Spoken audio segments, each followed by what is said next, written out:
국민의힘과 정부가 더불어민주당 주도로 국회를 통과한 간호법 제정안에 대해서 윤석열 대통령에게 거부권 행사를 공식 건의하기로 했습니다. 내일 국무회의에서 윤 대통령이 당정 의견을 받아들여서 이 제2요구권을 의결할 가능성이 커 보입니다. 김준영 기자가 보도합니다.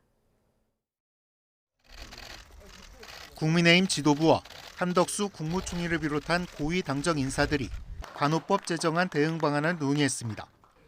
김기현 대표는 법안 통과를 주도한 민주당이 보건의료 직역 갈등을 키우고 있다고 날을 세웠고, 한 총리 역시 이 법안이 의료 현장에 심각한 혼란을 불러왔다고 지적했습니다.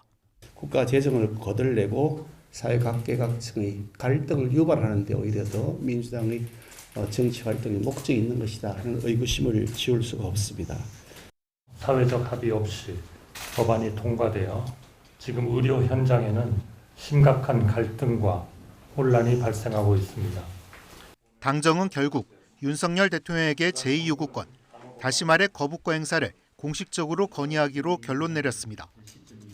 보건의료인 간 신뢰와 협업을 저해 국민 건강에 부정적 영향을 미칠 우려가 크고, 간호법안을 공포하면 정부가 민생 현장의 갈등을 방치하는 나쁜 선례가 될 것이 분명하다고 의견을 모은 겁니다. 당정은 간호법이 국민의 생명을 볼모로 하는 입법 독주법으로 그 피해는 고스란히 국민의 몫이 될 것이라는 점에 공감하였습니다. 간호법안은 화요일 열리는 국무회의에 상정될 예정인데, 윤 대통령이 이 자리에서 당정 의견을 받아들여 거부권 행사할 가능성이 커 보입니다.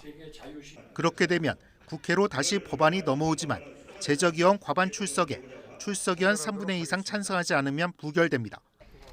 다만 당정은 간호사 처우 개선은 법률이 아닌 정부 정책으로도 가능하다고 보고, 지난달 정부가 내놓은 간호인력 지원 대책을 착실히 이행하기로 했습니다.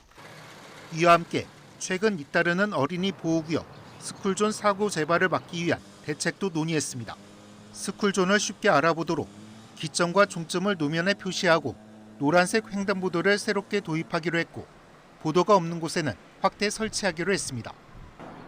음주운전을 획기적으로 줄이기 위해 밤낮을 가리지 않고 주 2회 이상 일제 단속을 하고, 스쿨존과 관광지 등 취약지를 대상으로 맞춤 단속도 하기로 했습니다. YTN 김준영입니다.